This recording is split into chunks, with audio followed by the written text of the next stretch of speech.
I'm Okay. Jonathan Bricklin. Everyone has passions in their life.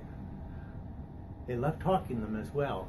These two men I saw on television said that they made an entire career out of talking about brisket. I like brisket. I watched the whole show, though I'd rather been corned beef or cold cuts. But anyway, I have a passion for touching. That is not so easy to get people to talk about. I'm not particularly comfortable about talking about it myself. However, I've come up with a perspective worth talking about, a certain perspective, a way of looking at touching that is extremely valuable, and I wish to share. I've developed a real talent for touching. So much so, my wife, friends, family call what I do a mini vacation. I've studied what I do. I've researched it. I've had the opportunity to even coach some people in doing it, and I've come to a conclusion. You can do it just as effectively as I can with the special people in your life. And it's easy to do. Also, it's free. My doctor always tells me one of the best and healthiest things I can do is walk outside in the fresh air. And that it's free, that's his big pitch. Of course, do we always do that? So there is a cost. In this case, with the touching, the form that I do, is you have to have a willingness to do it. A willingness to practice, to make it a practice. The other thing, part of the cost, if you call it a cost, it's a discipline, is that when you touch, you must hold an attitude of kindness and compassion. No hidden agenda, no unspoken expectation, not even a preconception of what to do. The results are a touch that is relaxing, soothing, comforting, peaceful. It's a supportive touch. It is the Bricklin touch.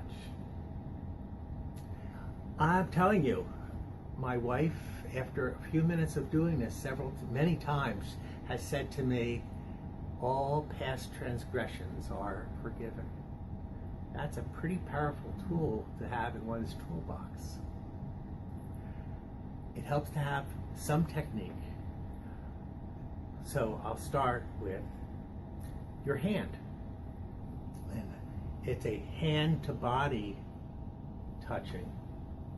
So what part of the hand actually touches the body? I tend to have it rocking so that it's touching different parts of the body, and the different parts of the hand are touching, and it's rocking.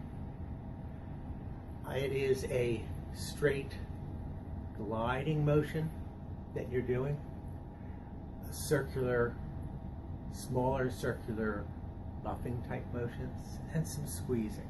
All this you do slow and gentle. I suggest if you do this even slower than you think you should.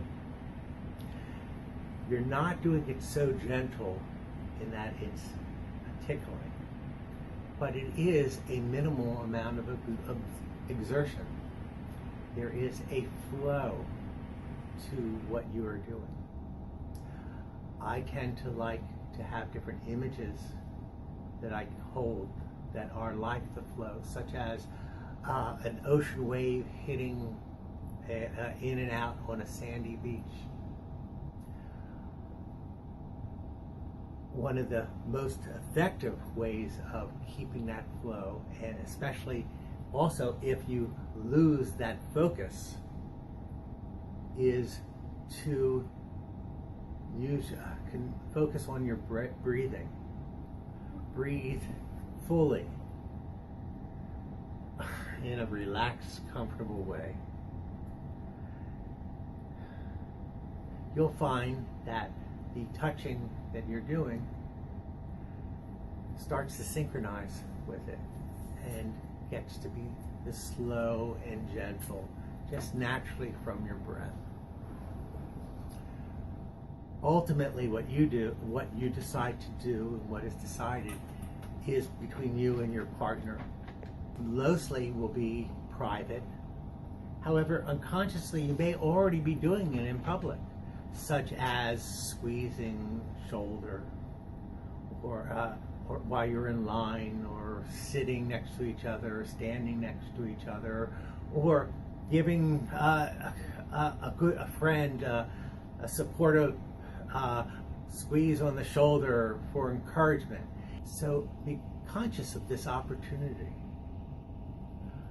And I encourage you to take the time to exchange the soft touch of loving kindness in the slow and gentle rhythm of a warm embrace.